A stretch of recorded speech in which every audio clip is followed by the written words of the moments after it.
এসছিলাম তো রান্নাঘরে আর আমি মন স্থির রাখতে পারছি না, আমার মাথা ব্যথা কাজ করছে না, মানে রান্না ফান্না গুলিয়ে যাচ্ছে। আমার মনে হচ্ছে আমি সমস্ত কিছু বন্ধ করে আমি ঘরে চলে যাই।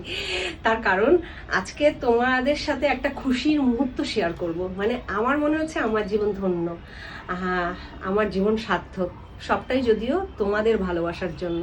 মেড ইন ইন্ডিয়া যে গানটায় আমি লিপসিং করেছিলাম, মানে অফিসিয়াল পেজে, সেখানে তোমরা অনেকে অনেক ভালোবাসা দিয়েছো, আবার কেউ ব্যঙ্গার্থক হাসি দিয়েছে, অনেক ছোট বড় কথা বলেছে। ঈশ্বর তার ফলস্বরূপ আমায় কি দিয়েছে জানো তো? ওই যারা ব্যঙ্গার্থক হাসি করে মানে হেসেছিল, তা মেড ইন ইন্ডিয়ার যে গানটা, সেই গানটায় যে আলিশা চিনাই, মানে সে তার নিজের প্রোফাইলে মানে স্টোরিতে শেয়ার করেছে। আমার মনে হয়, আশা করি যারা হেসেছিল, যারা ব্যঙ্গার্থক কথা বলেছিল, তাদের জবাব তারা পেয়ে গেছে, আমাকে আলাদা করে আর কিছু দিতে হয়নি। তা হ্যাঁ, তাকে আমি থ্যাঙ্কস জানাতে চাই, মানে শুভ্রাংশু দাদাভাইকে।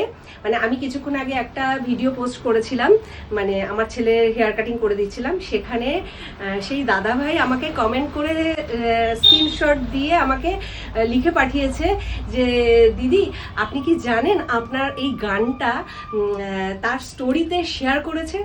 তা আমি সাথে সাথে গিয়ে তার প্রোফাইল চেক করি, সত্যি সত্যি তো মানে 2 ঘন্টা আগেই জাস্ট শেয়ার করেছে। মানে আমার কাছে যে কি আনন্দের এটা আমি তোমাদের বলে বোঝাতে পারবো না। এত বড় মাপের একজন মানুষ, আমার ভিডিও তার পছন্দ হয়েছে, সে শেয়ার করেছে। আসলে এই গানটা ভীষণ ট্রেন্ডিংয়ে চলছিল, মানে চলছে, এখনো চলছে। এআই দিয়ে সবাই ডান্স করে ভিডিওটা করেছে। তা প্রথম যখন আমার গানটা আমার কাছে আসে, তখন আমি করতে চেয়েছিলাম। রূপক বলছে ধর তোমায় করতে হবে না, তুমি কি নাচতে পারো নাকি?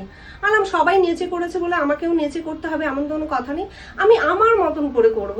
যাই হোক, এক প্রকার মানে দুজনের মধ্যে একটা মতবিরোধ নিয়েই আমি ভিডিওটা বানিয়েছিলাম। তা সেই ভিডিওটা যে সবার এত ভালো লাগবে বা যে গায়িকা তারও যে এত পছন্দ হবে, আমি স্বপ্নেও ভাবতে পারিনি। আর 90 দশকে এই গায়িকা মানে আলিশা চিনাই আমাদের অনেক সুন্দর সুন্দর গান উপহার দিয়েছে, আর তার মধ্যে মোস্ট পপুলার এই গানটা। তা এই গানটা আমারও পার্সোনালি ভীষণ পছন্দের, সেটা তোমরা আশা করি বুঝেছো। তার কারণ আমি এই গানটায় 5 থেকে 6 বার বোধহয় লিপসিং করেছি। তা আগে তো সারাদিন এই গানটা শুনতাম, আর 90 দশকের সমস্ত মানুষ এই মানুষটাকে চেনে, কিন্তু এখন হয়তো ইয়ং জেনারেশন হয়তো চেনে না বা জানে না, কিন্তু এই গানটা ওঠার পর হয়তো তাকে হয়তো মানুষ খুঁজে খুঁজে দেখেছে বা চিনেছে। তা সেই মানুষটা যে আমার পারফরমেন্স দেখে তার ভালো লাগবে এবং শেয়ার করবে, সেটা আমি স্বপ্নেও ভাবিনি।